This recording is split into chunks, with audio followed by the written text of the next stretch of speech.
Nancy, are you feeling okay? You seem to have had a memory lapse about how you asked me to wait to give you the volcano challenge until you were home near the volcano, so... JK, loved your adventure up the side of the mountain in the cable car, showing us the Curaquinque, and showing us the pumice and the andesite. Your explanation of Ecuador's volcanic rocks was so thorough that I'm gonna give you another 5 stars.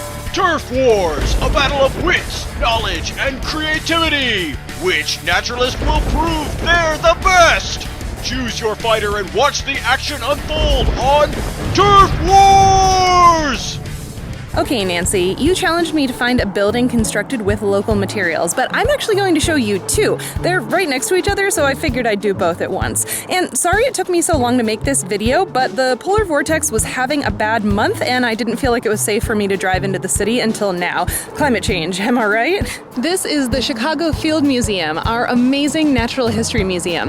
This enormous building was erected shortly after the World's Fair Columbian Exposition in Chicago in order to store many of the artifacts that had been displayed in the Palace of Fine Arts. You can learn more about that World's Fair, as well as the construction of the first Ferris wheel and America's first serial killer in the book Devil in the White City, which I really enjoyed. The main ground floor of the Field Museum is Stanley Field Hall, which covers about half an acre and is paved in native limestone that was mined from Missouri, which is southeast of where we are right now in Illinois.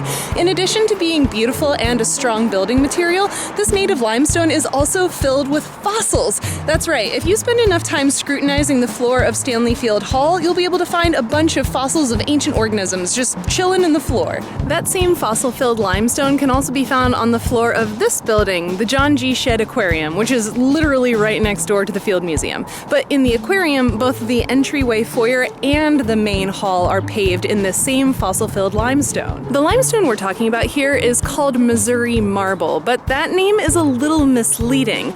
The limestone found in these buildings is the result of the deposition of thousands of years' worth of marine animal shells, making limestone a sedimentary rock. Marble is what happens when limestone undergoes extreme heat and pressure, so marble is a metamorphic rock, and that extreme heat and pressure means that there aren't fossils left in marble. So yes, fossils means limestone, not marble. I'd also like to say a little bit about the aquarium because it's a really cool place. Even though we're here on the edge of Lake Michigan, we are still considered to be landlocked for the purposes of having an aquarium because we're not connected to the ocean. But even in the 1900s, when the aquarium first opened, there were saltwater fish exhibits here. The designers of the aquarium were so intent on making this a world-class exhibit that they brought in saltwater fish and other organisms and the water they needed to survive on a private rail system. That's right, they brought fish here on trains. Unfortunately, I wasn't able to get into either of these museums because of COVID, but one of the most well-designed exhibits in Shedd Aquarium is the gallery called Amazon Rising. This exhibit showcases the seasonal variations in the Amazon River and also allows guests to see ducks, fish, stingrays, turtles, frogs, insects, monkeys, electric eels, and even a snake native to the Amazon River basin. So here's my challenge for you, Nancy. I know you're headed to the Amazon this week, and while you're there, I'd like you to show us at least 3 of the animals on that list. I think we'd all like to see just a tiny portion of the amazing biodiversity in the area. Don't forget that you can play along at home and tag us in social media when you complete our challenges. If you don't have the good fortune of living in the super biodiverse region of the Amazon, let's say for this challenge this week, you can show us at least 3 members of the wildlife community in your area to showcase its biodiversity. Thanks everybody, I'll see you in the next Turf Wars video.